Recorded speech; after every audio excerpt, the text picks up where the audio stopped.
Sa video na ito ay pag-uusapan po natin si Pi Network dahil sa kanyang presyo na tila nakahanap na ng matibay na ilalim o tinatawag po natin na bottom. Ang presyo po ni Pi ay nasa 0.3658, tumaas po ng 2.96% sa loob ng 24 hours. Ngunit kung titignan po natin ang buong linggo, bumaba pa rin siya ng 3.26%. Mayroon po siyang market cap na $2.88 billion at halos $76 million na trading volume sa nakalipas na isang araw. Ang mga numero na ito ay nagpapakita na kahit mahina ang trend nitong mga nakaraang linggo ay may malakas pa rin siyang interest. Yan, may malakas pa ring interest sa kanya. Ang market impact po nito ay simple. Kapag nananatili ang malakas na trading volume, maaari pong lumakas ang posibilidad ng isang breakout.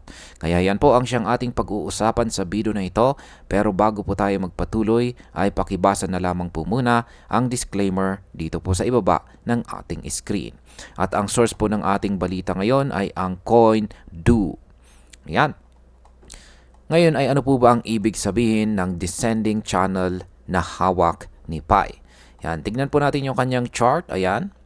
Kung titignan po natin ang chart na ito ni Pi Network, si Pi ay nakakulong.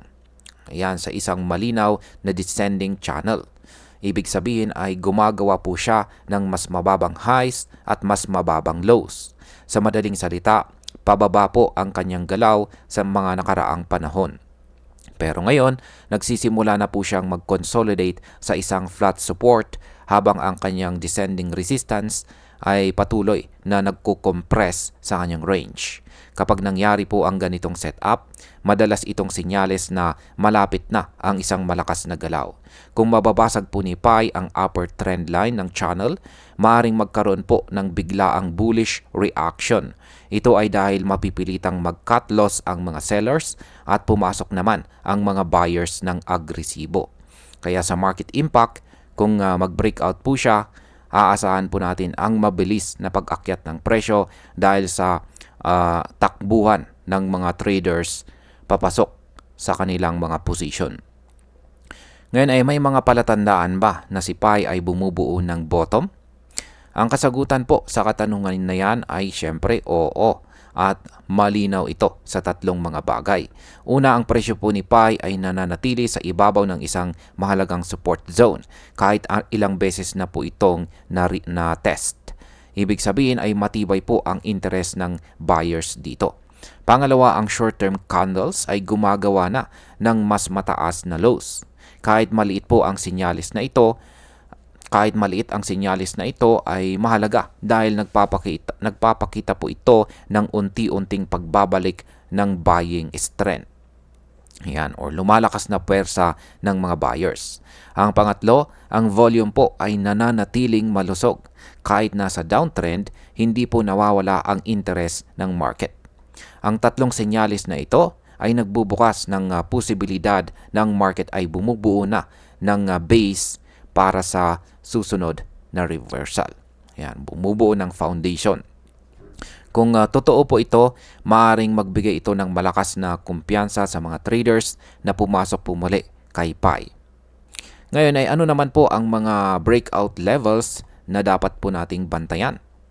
Yan, kung magpapatuloy po ang bullish momentum at malampasan po ni Pi ang kanyang resistance, may ilang target levels na dapat po nating bantayan. Una ay ang presyong 0.40 hanggang 0.42 na siyang unang resistance zone. Dito maraming short-term traders ang magti-take profit. Posibleng humina muna ang galaw sa price level na ito. Pangalawa ay ang 0.50. Yan, ang 0.50 na ito ay isa po itong psychological price level. Kapag naabot po ito ni Pi, maaaring tumaas po ang bullish sentiment at mas maraming buyers ang pumasok. At ang pangatlo ay kung bumagsak po ang support at hindi po siya manatili, ayan, ang hindi po siya manatili sa 0.36 hanggang 0.35, maaari pong bumaba muli si Pi hanggang sa presyong 0.30. Ito po ay magpapababa sa kanyang pananatili sa loob ng descending channel. Kaya ang market impact ng mga price levels na ito ay malinaw. Kung lumampas si Pi sa 0.42 at lalo na sa 0.50, makikita po natin ang malakas na FOMO or fear of missing out sa market.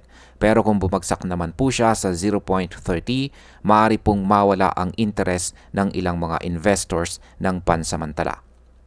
Ngayon ay ano po ang dapat gawin ng mga traders ngayon?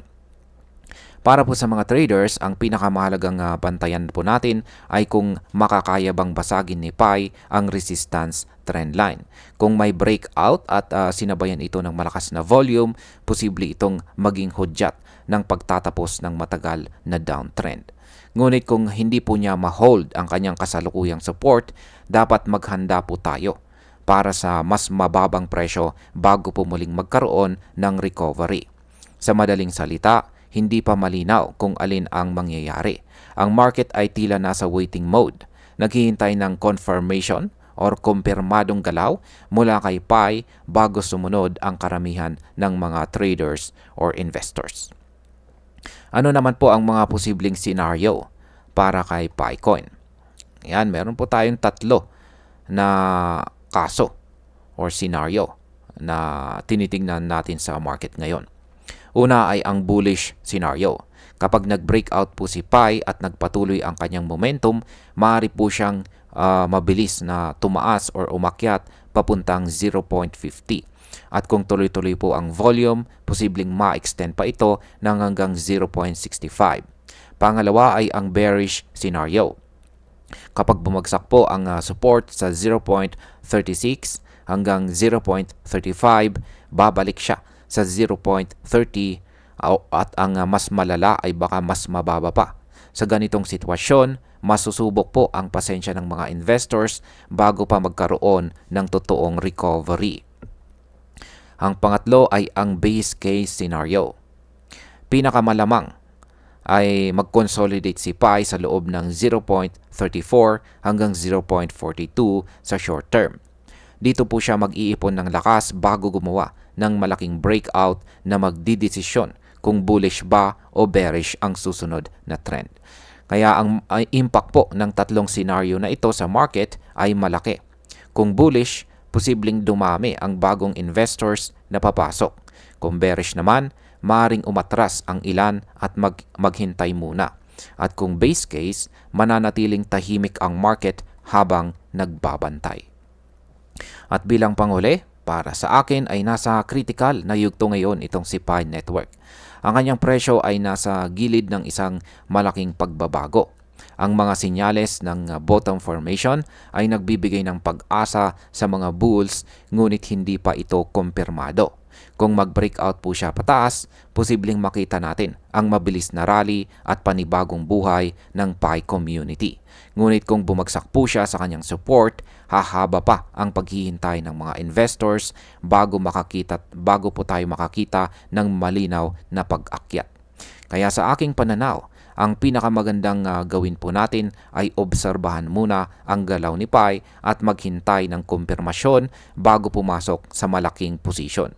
Ang market po ngayon ay parang nakatigil sa isang intersection. Kapag pumili na ng direksyon si Pi, dito magsisimula ang panibagong yugto ng kanyang kwento. At ayan, hanggang dito na lamang po tayo sa video na ito mga ka-crypto. Marami pong salamat sa panonood. Ingat po tayo lagi at God bless po sa ating lahat.